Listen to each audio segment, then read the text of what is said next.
सबको जय यीशु। सभी मज़दूरों के संरक्षक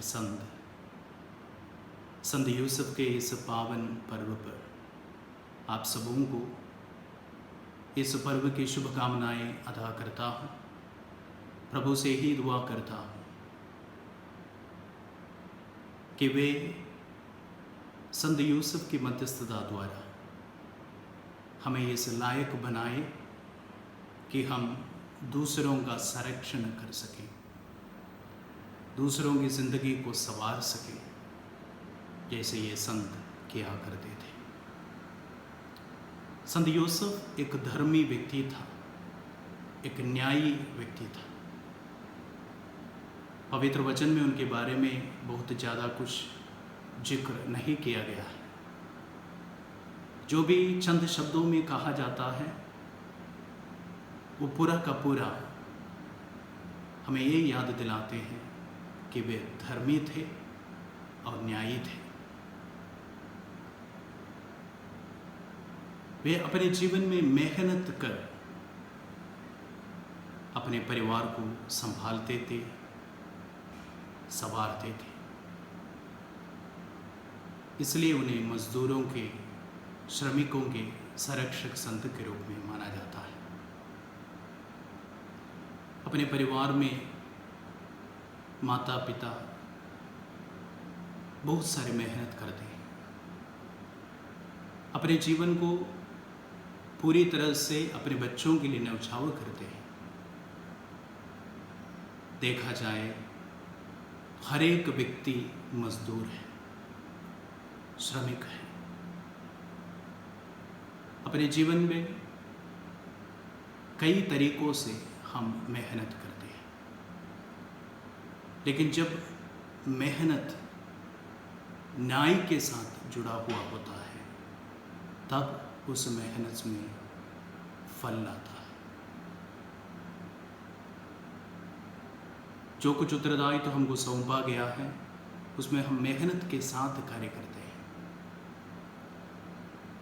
हम अपना सब कुछ उसमें डाल देते हैं ताकि हम में से सब कुछ अच्छा ही निकले, अच्छा फल उत्पन्न हो। लेकिन क्या हम न्याय को, धार्मिकता को इसके साथ जोड़ते हैं? ये चुनौतीपूर्ण बात है।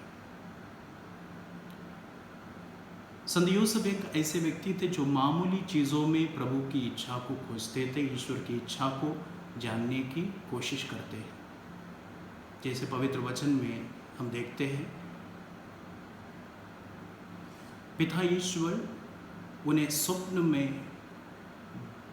बातें करते हुए हम देखते हैं। जो कुछ पिता की इच्छा है वो सब सपनों में उनके सामने अनावरण किया जाता है और उस मामूली चीज़ को वे गंभीरता से लेते हैं और उसके अनुसार कार्य करना शुरू करते हैं। हमारे जीवन में भी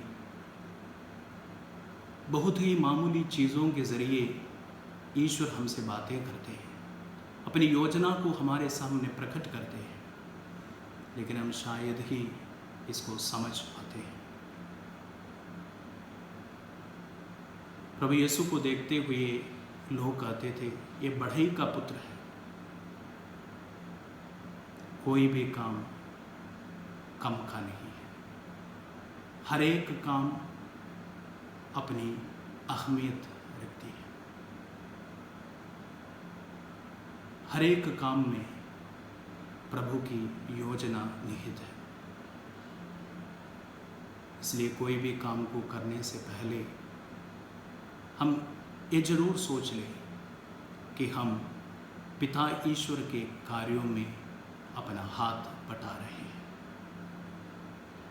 संत यूसुफ के जीवन में प्रभु यीशु और माता मरियम की उपस्थिति हमेशा सा रहा।